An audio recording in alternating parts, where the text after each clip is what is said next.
他的主持人爱吃狗粮的猫。这个频道会介绍阅读与参加活动的心得。如果还没有订阅，欢迎订阅追踪，这样就不会错过每一次的分享。今天要分享的是3月16号参加的活动名称是 Impact the Future。这次讲座是由 Women Tech Maker TIBA 发起的一周响应国际妇女节举办的活动，探讨科技与女性职涯发展的现状与挑战。在这次的职涯分享中学到很多，和大家先从上午的活动开始介绍。第一位演讲者是Elaine Ho，他分享人际关系对于职涯发展的重要。Elaine曾经在学校任职，后来转职成为工程师。他热爱透过教学发挥自己在科技圈的影响力，比如在暑假时教导一位完全不懂程式的同学撰写程式。从一开始觉得写程式是一件很酷的事情，到后来经过有计划的练习，成为优秀的工程师。这样的经验让 Elaine 体会到，好的人际关系是透过帮忙而来，在帮助他人的时候，其实也是在帮助自己职涯走得更好。对于学习者来说，最重要是勇于提问。许多人可能会担心自己知道的东西有限，而畏惧发问。在工作中，面对面向资深同事真诚的提问，可以获得不同的见解和经验，透过不同的观点，让自己从卡住的地方释放出来。Elaine在最后用自己作为例子，说明同事的观点，才了解到即使结婚，还是可以做自己喜欢的事情。第二位讲者是小梅，过去曾经参加过 Women Tech Maker 的活动，只有机会到北京中关村实习，目前任教于科技大学。这次分享的是女性对科技的贡献与人工智慧发展对于现代生活各层面的影响和争议。首先提到的是科罗拉多博览会在每年8月的数位竞赛，参加者使用 Midjourney 创作并获得冠军。这样的结果让大部分的人感到反感，认为这项技术不应该被使用。比赛规则没有禁止使用特定的技术，并且作品也符合主题和故事。小梅强调，在使用人工智慧时，需要注意回馈的讯息是否含种族歧视。例如，一位女性黑人因为大楼安装人脸辨识系统，没办法识别她。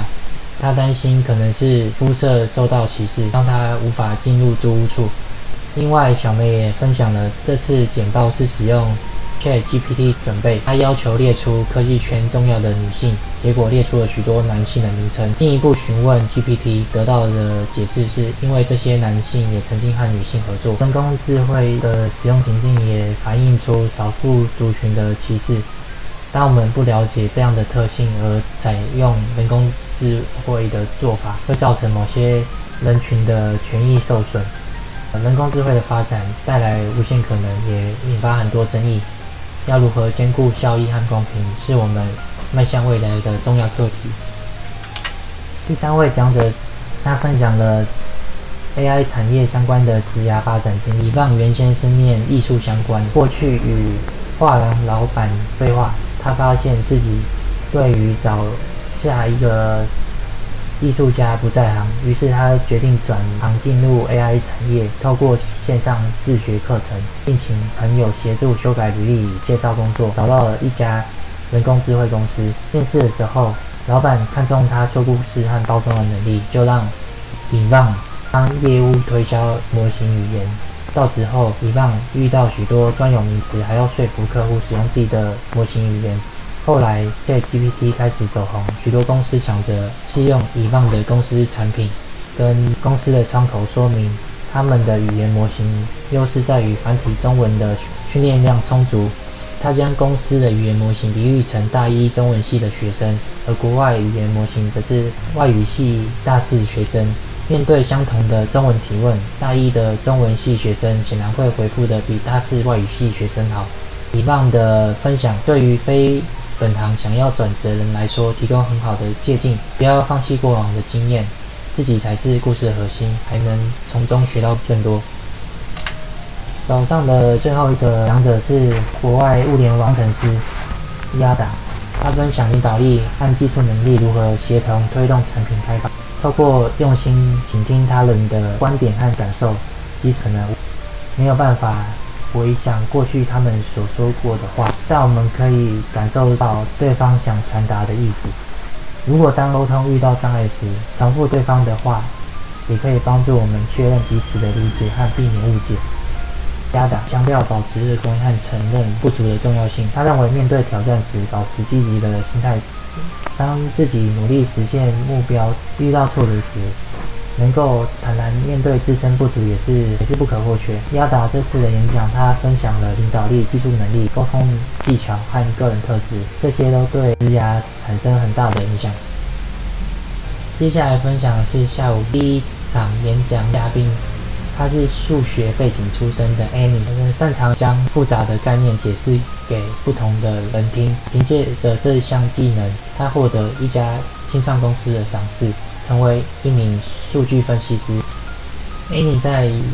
演讲中分享他在职场中累积的软实力工具包，曾经怀疑过自己的能力，但遇到挫折时会用以下的这句话鼓励自己：不相信自己没关系，但要相信老板的眼光。Annie 在工作之中，大部分的时间会需要跨部门的沟通，找人瞧事情，体会到做对的事情很重要。Annie 在团队内，他会进行知识的分享，对外他会提供自己制作的工具包。当有跨部门的同事想要特定的资料，也不会直接满足同事提出的数据需求，而是先了解他们需求背后的原因。如果发现有更适合工具或方法可以解决问题，会及时的提出建议。除此之外，在会议之中，Annie 观察到一些同事表达遇到困难，会适时的帮他们，换句话说，让会议进行得更顺畅。这些软实力工具包帮助在职场中取得成功，成为团队中不可或缺的一员。第二个演讲是 Jean， 他分享财务金融公司如何追踪与定位问题。现实的情况是，用户反映的问题大部分不是实际发生的位置，需要透过埋放 log 来记录使用者操作的轨迹，用日志系统来预先知道哪些使用者反映的问题，提前把问题先修正，这样也可以观察问题发生的频率。有些问题只有特定的情况才会出现。初阶的工程师不了解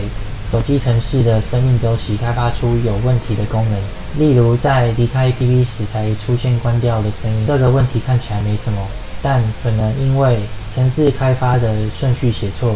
造成其他更大的错误，埋下隐藏的炸弹也说不定。另外，对于问题的分类，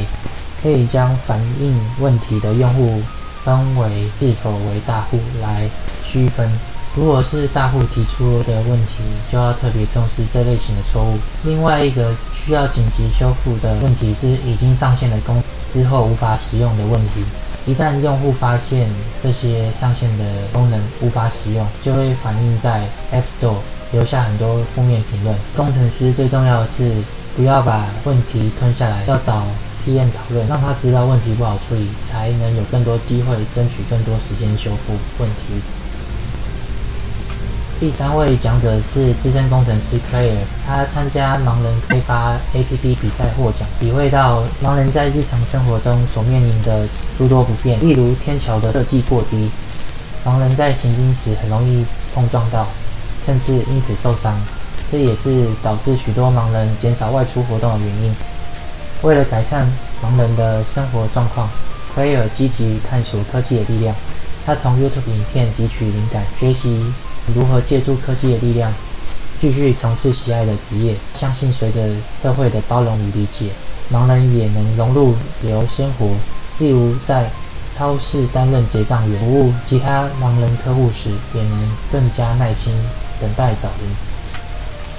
下午下半场的第一位讲者是数学背景的 Millie， 从小对数学充满热情，并梦想成为一位数学老师，并且在大学时选择了师大数学系。然而在实习的过程中，意识到学校环境不适合自己，也无法想象未来的教师生活。但由于他缺乏其他兴趣的爱好，决定先出国旅游，自我探索。回国后，虽然没有找到明确的职涯方向，但他内心深处渴望充满变化的工作，尝试在人力银行上找相关的职位，但仅限于薪资微薄且发展受限的教科书编辑工作。机缘巧合下，米里了解到数学系毕业生转行工程师颇受欢迎，于是他花费了6个月时间自学相关知识与参与专案，最终入职于一家文创小公司，专注于开发自动化排程与数据分析，帮助老板洞察产品与销售状况，优化决策，发挥数学和程式的功力，协助开发机器学习模型，自动筛选潜在客户，提升工作效率。凭借着出色表现，成为公司最懂机器学习的人才。然而，在经历公司业务的各个环节之后，感到学习成长停滞。为了突破瓶颈，前往瑞士攻读硕士学位。学成回国后，米莉想继续在瑞典工作，成功了面试上瑞典的公司，但由于签证问题未能入职。等待签证期间，他尝试接案工作，累积网页前后端开发经验。疫情爆发虽然打断了米莉瑞典求职计划经历，从最初的教师梦想到转行工程师，最后到接案工作，意识到只有亲身经历才能了解自己想要的方向。第二位讲者毕业于台湾大学，他先去瑞典留学后，参加了2个新创公司的活动，代表公司参加自信比赛。在比赛的过程中，他克服对观众的焦虑，获得奖项。然而，他自我要求很高，导致工作压力很大，精神状况亮红灯。因此，他决定离职休养，并接受4到5年的精神治疗。在治疗过程中，他意识到与他人比较毫无意义，更重要的是找回生活的重心，追求自己热爱的事物。最后一位讲者是 Mars。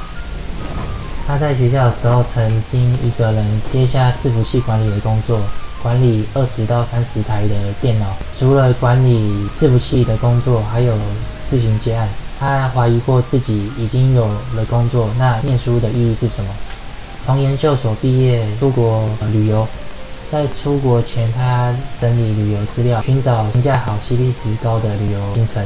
在这个过程之中，他发现自己喜欢整理旅游的资讯。如果未来能够找到类似的工作，自己应该能做一辈子。后来在旅游产业之中服务，在与业务合作的过程中，发现这个产业是资讯相对落后的产业，每个业务依然用纸本记录电话与客人接洽，就着手协助优化业务推广流程。后来也参与公司重要的 OKR 会议与了解公司财务状况，发现这份工作加入越来越多不属于工程师应该做的事情，而自己的努力也常常因为公司主管的一句话被推翻。